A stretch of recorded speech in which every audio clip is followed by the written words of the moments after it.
students. Today topic is imperfection in crystalline solid. This is the first unit of +2 class. अब तक हमने पढ़ा कि सॉलिड स्टेट क्या होता है, कितने टाइप का होता है और इसके हेक्सागोनल, टेट्राहेड्रल काफी सारे शेप एंड साइज होते हैं, पैकिंग एफिशिएंसी। अब हम पढ़ रहे हैं इम्परफेक्शन इन क्रिस्टलाइन सॉलिड। तो 0 डिग्री टेम्परेचर अगर हम लेते हैं, 0 डिग्री सेल्सियस पे किसी भी सॉलिड को हम परफेक्टली क्रिस्टलाइन सॉलिड कह सकते हैं। लेकिन जैसे ही हम टेम्परेचर राइज करते हैं, टेम्परेचर बढ़ाते हैं, थर्मल एनर्जी बढ़ती है। As a result of this जो पॉजिटिव नेगेटिव आयंस हैं उनके बीच में मूवमेंट स्टार्ट होती है, वो एक स्थान से दूसरे स्थान पे जाते हैं और इनके अंदर डिसऑर्डर आ जाता है और उसी को हम क्या कहते हैं, इम्परफेक्शन। सेकंड, जैसा कि हम जानते हैं कि जो क्रिस्टल हम बनाते हैं उनको काफी लंबे टाइम पीरियड में बनाते हैं, यानी बहुत लंबा टाइम लगता है। जैसे हमने पढ़ा हुआ क्रिस्टलाइजेशन जब हम करते हैं तो 24 आवर्स के लिए रखते हैं। अब मान लो 24 आवर्स के लिए रखना है और उसी क्रिस्टल को हमने 12 आवर्स के लिए रखा या फिर और कम टाइम पीरियड के लिए रखा, तो जो क्रिस्टल्स है उनके अंदर इम्परफेक्शन आ जाएगी। सेकंड थिंग कि कई क्रिस्टल्स होते हैं जिनमें इम्प्योरिटी ऐड होने की वजह से भी इम्परफेक्शन आ जाती है। तो क्रिस्टलाइन सॉलिड क्या होते हैं, जिनमें आयंस एक दूसरे से इंटरमोलिकुलर फोर्स ऑफ अट्रैक्शन के थ्रू जुड़े हुए होते हैं। अब इनके अंदर इम्परफेक्शन आती है, डिसऑर्डर आता है, डिफेक्ट आता है या इनका अरेंजमेंट चेंज हो जाता है। किसकी वजह से? या तो टेम्परेचर राइज करने से, या फिर जो क्रिस्टलाइजेशन हम कर रहे हैं उसमें जितना टाइम पीरियड लगना चाहिए उतना टाइम पीरियड हमने नहीं लगाया, पहले ही उन क्रिस्टल्स को सेपरेट आउट कर लिया। तो इनकी वजह से जो क्रिस्टलाइन सॉलिड्स होते हैं उनके अंदर इम्परफेक्शन आ जाती है। ये पहले हमने पढ़ा था कि जो क्रिस्टल्स होते हैं वो मे बी शॉर्ट रेंज, यानी उनका order short range, long range, दो टाइप का होता है, जिसके हिसाब से हम उनको क्रिस्टलाइन और अमोर्फस सॉलिड कहते हैं। लेकिन इसके बावजूद भी, अरेंजमेंट के बावजूद भी जो क्रिस्टलाइन सॉलिड्स होते हैं उनके अंदर इम्परफेक्शन होती है, डिसऑर्डर होता है, डिफेक्ट होता है। और ये किसकी वजह से होता है?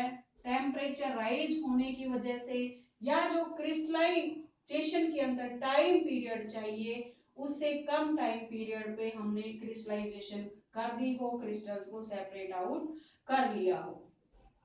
तो हम यहाँ देखते हैं कि जब टेम्परेचर राइज हो रहा है 0 डिग्री सेल्सियस के ऊपर, तो ये परफेक्ट होंगे, क्रिस्टलाइन स्टेट में एग्जिस्ट कर सकते हैं। लेकिन जैसे ही थोड़ा बहुत टेम्परेचर राइज होता है तो ये जो आयंस होते हैं ये मूव करते हैं, और आयंस मूव करते हैं तो इसी को हम क्या कहते हैं? Defect.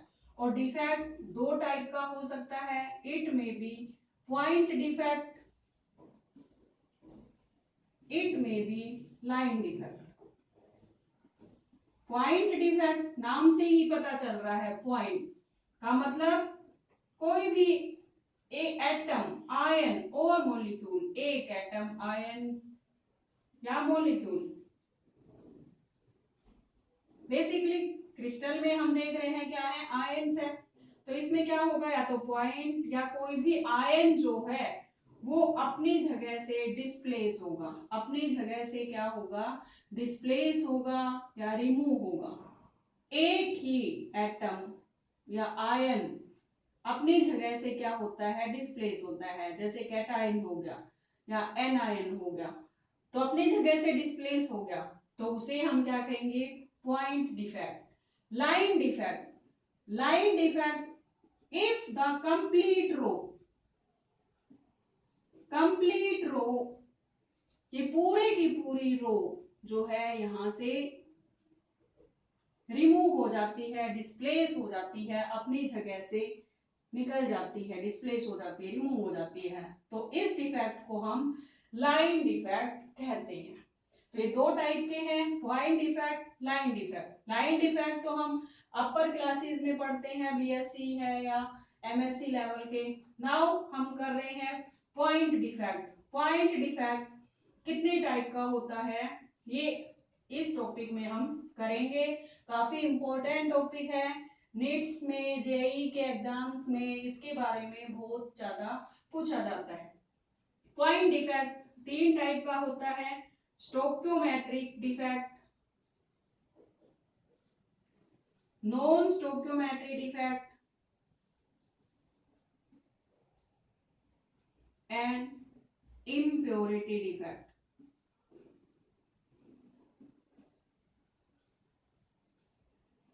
Stoichiometry defect, non stoichiometry defect क्या होते हैं? स्टोक्योमेट्री का मतलब क्या होता है? अगर कैटायन एंड एनायन का रेशियो सेम है, अगर कैटायन एंड एनायन का रेशियो सेम है, जैसे 1:1 है, 2:2 है, 3:3 है, तो कैटायन और एनायन का रेशियो सेम होता है, तो उसे हम स्टोक्योमेट्रिक कंपाउंड कहेंगे। Non stoichiometric compound if the ratio of cation and anion is not same, जैसे 1:2 है, 2:3 है, तो कैटायन एक है, एनायन कितने हैं? 2। यहाँ पे देखते हैं तो रेशियो सेम नहीं है, तो ऐसे कंपाउंड को हम नॉन स्टोक्योमेट्रिक कंपाउंड कहेंगे। अब इम्प्योरिटी डिफेक्ट, जैसे कोई भी इम्प्योरिटी ऐड हो जाती है किसी भी क्रिस्टल के अंदर, तो उस ऐसे डिफेक्ट को हम इम्प्योरिटी डिफेक्ट कहेंगे। स्टोक्योमेट्री डिफेक्ट फर्दर तीन टाइप का होता है, बेसिकली दो ही टाइप का होता है ये, दो टाइप का, vacancy defect and interstitial defect.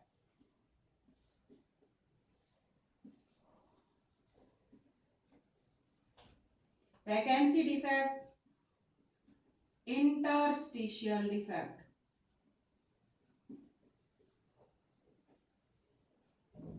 इस डिफेक्ट को हम थर्मोडायनामिक इफेक्ट भी कहते हैं। क्यों? क्योंकि टेम्परेचर राइज करते हैं तो कैटायन एनायंस रिमूव हो जाते हैं या एक जगह से डिस्प्लेस होके दूसरी जगह पे चले जाते हैं। तो वैकेंसी डिफेक्ट, वैकेंसी डिफेक्ट का मतलब क्या है कि जो कैटायन है, एनायन है, अपनी जगह से रिमूव हो रहे हैं। यहाँ पर क्रिस्टल लैटिस के अंदर वैकेंसी हो गई, यहाँ पर खाली स्थान हो गया, तो यहाँ पर कोई नहीं है कैटायन या एनायन, यहाँ पर खाली स्थान है, वैकेंसी है, तो ऐसे डिफेक्ट को हम वैकेंसी डिफेक्ट कहेंगे। इंटरस्टिशियल डिफेक्ट मतलब कि कोई भी कैटायन है वो अपनी जगह से डिस्प्लेस होके दूसरी जगह पे जाता है, तो उसे हम इंटरस्टिशियल डिफेक्ट कहेंगे। तो they may be of Schottky defect और फ्रैंकल डिफेक्ट। इसको हम स्कोटकी डिफेक्ट कहेंगे, इसको फ्रैंकल डिफेक्ट। अब स्कोटकी डिफेक्ट क्या होता है? स्टोक्योमेट्री डिफेक्ट का ही एग्जांपल है। Schottky defect if the ratio of cation and anion are same, cation and anion का रेशियो क्या होगा? सेम होगा, और same number of cation and anion remove from the crystal lattice.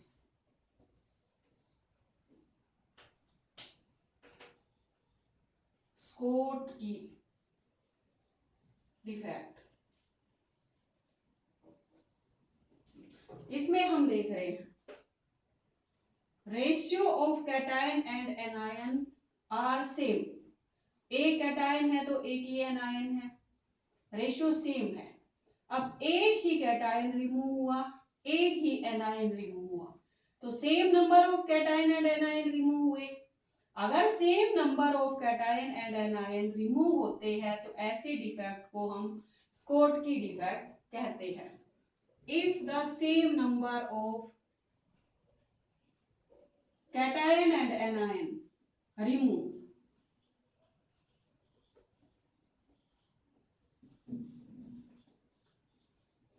Remove हो जाते हैं। जैसे कोई क्लास है, क्लास में से बच्चे जाते हैं, एक लड़का एक लड़की जाते हैं, तो सेम नंबर ऑफ गए हैं, एक बॉय एंड एक गर्ल, तो सेम नंबर रिमूव हुआ है क्लास से। तो ऐसे ही स्कोट के डिफेक्ट में same number of cation and anion remove हुए हैं, तो इस डिफेक्ट को हम स्कोट की डिफेक्ट कहेंगे।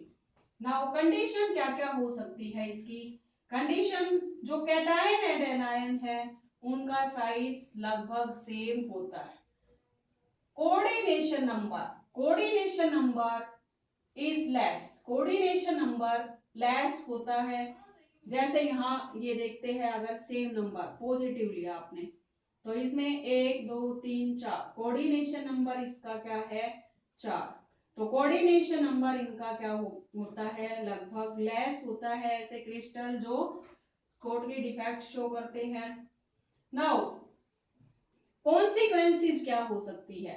अब ये कैटायन एंड एनायंस यहां से रिमूव हो गई,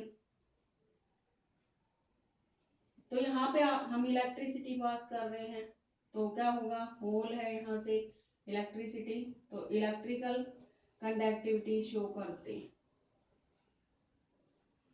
सेकंड, जो डेंसिटी है, डेंसिटी क्या होती है? डिक्रीज होती। डेंसिटी इज डिक्रीज क्यों होगी? डेंसिटी का फार्मूला होता है मास अपॉन वॉल्यूम। अब मास देखते हैं हम, इलेक्ट्रॉन्स रिमूव हो गए, कैटायन रिमूव हो गए, एनायन रिमूव हो गए, तो इनका मास क्या हो गया? टोटल मास में से कम हो गया, तो मास कम हो गया, लेस हो गया, लेकिन वॉल्यूम क्या रहा? उतना ही रहा, तो डेंसिटी डिक्रीज। अब स्कोट के डिफेक्ट कौन कौन शो करते हैं? जिनका साइज लगभग सेम होता है, NaCl, KCl, AgBr, ये कंपाउंड, ऐसे कंपाउंड है साइज लगभग सेम है, ये स्कोट के डिफेक्ट शो करते हैं। Second, Frenkel defect. Frenkel defect,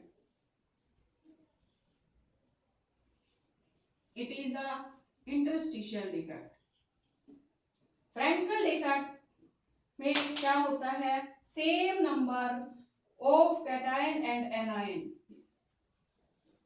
होते हैं, पर इनका जो साइज है, कैटायन एंड एनायंस का साइज जो है वो क्या होता है? सेम नहीं होता। कैटायन मोस्टली क्या होते हैं? स्मॉल साइज के होते हैं, कैटायन स्मॉल साइज के होते हैं। कोऑर्डिनेशन नंबर इनका हाई होता है, कोऑर्डिनेशन नंबर हाई होगा। जैसे ये लिया एक नेगेटिव आयन, इसके चारों तरफ पॉजिटिव आयंस लगा रखे जिनका साइज छोटा है, तो क्या होगा? कोऑर्डिनेशन नंबर क्या होता है? सराउंडिंग एटम्स, कितने सराउंडिंग एटम्स सराउंड कर रहे हैं सेंट्रल आयन को, उसे हम क्या कहते हैं? Coordination number. तो इनका कोऑर्डिनेशन नंबर, ऐसे कंपाउंड जो फ्रैंकल डिफेक्ट शो करते हैं उनका हाई होता है coordination number. Now Frenkel defect, the cation positive ion displaced from their side move to the interstitial side and occupy to the interstitial sites। Interstitial sites में या voids में क्या हो जाएंगे? ऑक्यूपाई हो जाएंगे। जैसे ये कैटायन है, यहाँ से यहाँ पर ऑक्यूपाई हो जाएगा, ये कैटायन है, ये यहाँ पर ऑक्यूपाई हो जाएगा, ये कैटायन यहाँ पर ऑक्यूपाई हो गया, यहाँ पर ये कैटायन यहाँ से हटा, यहाँ पर ऑक्यूपाई हो गया, ये यहाँ हो गया, ये यहाँ हो गया। तो इन कैटायन जो है वो कहाँ जा रहे हैं? जो खाली स्थान है, स्पेस है, वहां पर ऑक्यूपाई हो गए अपनी जगह से हटकर। फॉर एग्जांपल, जैसे क्लास में देखा होगा कि कोई भी लड़की है वो अपनी बेंच से उठकर दूसरी बेंच पे जाकर बैठ गई, तो क्या किया? अपनी जगह से उठी और दूसरी बेंच पे जाकर बैठी, तो अपनी जगह से डिस्प्लेस होके दूसरा स्थान उसने ऑक्यूपाई कर लिया। तो ऐसे यहाँ पर कैटायन साइज छोटा होने की वजह से अपनी जगह से उठकर इंटरस्टिशियल साइट्स पर ऑक्यूपाई हो जाते हैं, तो उस डिफेक्ट को हम फ्रेंकल डिफेक्ट कहते हैं। नाउ ये भी इलेक्ट्रिकल कंडक्टिविटी शो करते हैं। नाउ डेंसिटी जो है, डेंसिटी यहां देख रहे हैं, अब यहां पर कैटायन था तो वॉल्यूम ज्यादा था, लेकिन वॉल्यूम क्या हो गया, अब इनका कम हो गया, मास सेम रहा, तो डेंसिटी क्या हो जाएगी, इंक्रीज, डेंसिटी इंक्रीज हो जाएगी। एग्जाम्पल जिनका साइज में डिफरेंस है, जैसे AgI है, AgCl है, AgBr ऐसा कंपाउंड है जो स्कोटकी डिफेक्ट भी शो करता है और फ्रेंकल डिफेक्ट भी शो करता है। तो ये दो टाइप थी पॉइंट डिफेक्ट की, Schottky defect and Frenkel defect. Very important topic for NEET JEE+2 class. तो अगर स्टूडेंट्स ये टॉपिक पसंद आया हो, अच्छा लगा हो, तो प्लीज लाइक एंड सब्सक्राइब जरूर करें।